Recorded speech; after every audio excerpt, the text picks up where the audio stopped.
사무엘상 8장은 이스라엘의 왕을 요구한 사건을 다룹니다. 오늘 본문은 이스라엘의 전면에 등장한 사무엘도 나이가 들어 늙었다고 알려줍니다. 그래서 사무엘이 그의 아들들을 이스라엘의 사사로 삼았다고 알려줍니다. 문제는 사무엘의 아들들이 자기 아버지 사무엘의 행위를 따르지 않았다는 것입니다. 이익을 따라 뇌물을 받고 판결을 굽게 하였습니다. 사무엘의 아들들의 잘못을 행하자 이스라엘의 모든 장로들이 라마에 있는 사무엘에게 나아가서 사무엘, 당신은 늙었고 당신의 아들들은 당신의 행위를 따르지 않으니 이제 우리에게 왕을 세워서 왕이 우리를 다스리게 하라고 요구했습니다. 5절과 6절에서 이런 요구가 계속해서 반복됩니다. 사무엘은 좋게 여기지 않았지만 하나님께 기도합니다. 그때 하나님은 너, 즉 사무엘을 버리는 것이 아니라 나, 즉 여호와 하나님을 버리는 것임을 상기시키십니다. 다만 이스라엘 백성의 말을 듣기는 듣되 그들에게 왕정을 경고하고 가르치라고 말씀하십니다. 그래서 사무엘은 왕정 제도의 폐해가 몇 가지 있다고 지적합니다.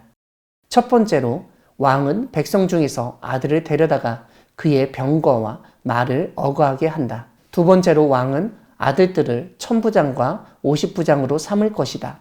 세 번째로 왕은 아들들을 징용해서 왕의 밭을 갈게 하고 추수를 하게 할 것이다. 네 번째로 왕은 아들들을 징용해서 왕의 무기와 병거의 장비를 만들도록 할 것이다. 다섯째로 왕은 딸들을 데려다가 향료 만드는 자와 요리하는 자와 떡 굽는 자로 삼을 것이다. 여섯째로 왕은 자기들의 밭과 포도원, 감람원에서 제일 좋은 것을 가져다가 자기의 신하들에게 줄 것이다. 일곱째로 왕은 백성의 곡식과 포도원의 소산에서 11조를 거두어서 자기의 관리와 신하들에게 줄 것이다. 여덟째로 왕은 백성의 노비와 가장 아름다운 소년과 나귀들을 끌어다가 왕의 일을 시킬 것이다. 아홉째로 왕은 백성의 양떼의 10분의 1을 걷어갈 것이다. 마지막 10번째로 모든 백성은 왕의 종이 될 것이다. 이것은 이스라엘의 왕이 세워지면 애굽에서 종살이 하다가 노예 해방을 경험한 이스라엘이 다시 한번 그 옛날로 돌아가는 것임을 사무엘이 알려준 것입니다. 그런데 19절을 보면 백성은 사무엘의 말 듣기를 거절합니다. 20절은 이스라엘의 생각, 즉 우리도 다른 나라처럼 왕을 세워서 왕이 우리를 다스리고 우리 앞에 나가서 우리의 싸움을 싸우는 것을 원한다는 것을 보여줍니다. 결국 하나님은 사무엘에게 그들의 말대로 왕을 세우라고 허락하십니다. 사랑하는 광야교회 성도 여러분, 하나님은 사람들이 왕을 요구하면 왕을 허락하시는 분이십니다. 다만 왕정의 문제도 분명히 알리시며 경고하시는 분이십니다. 고대 이스라엘은 7장에서 살펴보았듯 이방신, 우상을 버리고 하나님만 섬기기로 하였던 사람들이었습니다. 그런데도 불구하고 그들에게 이방 민족들이 채택한 왕정 제도는 무척이나 매력적으로 다가왔습니다. 그래서 그들은 사무엘에게 왕을 요구했습니다. 물론 이런 왕정 요구는 무엇보다 사무엘이 천년만년 이스라엘을 통치할 수 없었고 그의 아들들이 뇌물을 받고 판결을 굽게 하고 아버지 사무엘의 길을 따르지 않았기 때문에 나타난 반발이었습니다. 그런데 오늘 본문에서 알려주듯 이스라엘이 요구한 그 왕정 제도는 하나님이 이스라엘의 왕이시라는 것을 거부하고 부정하는 행위였습니다.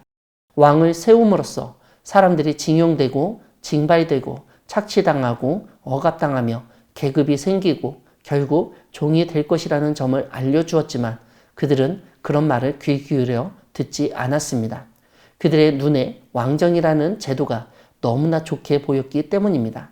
그 제도 안에 감추어진 왕정 제도의 문제점을 제대로 볼 수도 없었고 그것이 자신들의 삶에 어떤 큰 피해를 줄지 생각하지도 못했습니다. 놀라운 것은 문제점을 알려줬는데도 그것을 요구했을 때 하나님은 그런 일을 허락하신다는 것입니다. 이스라엘의 선택을 존중하시고 그 뜻에 따르시는 것을 알 수 있습니다. 이런 점에서 하나님이 이스라엘의 왕이시지만 스스로 그 왕권을 내어놓으시고 그들의 마음대로 살도록 하시는 것을 알 수 있습니다. 왕정을 겪어보고 그 문제점을 실제로 깨닫게 하시려는 의미로 이해할 수 있습니다. 우리 눈에 좋아 보이는 것, 우리 생각에 좋은 것이 있더라도 하나님의 말씀을 먼저 생각하고 하나님을 우선적으로 따르기를 바랍니다. 그럴 때 하나님은 우리를 직접 다스리시고 하나님의 정의와 평화를 우리에게 허락해 주실 것입니다. 아무리 세상의 제도와 방식이 매력적으로 느껴져도 하나님만이 우리의 왕이심을 기억하고 하나님의 다스림 속에서 하나님의 말씀과 방식에 따라 생활하는 우리 모두가 되기를 소망합니다. 아멘.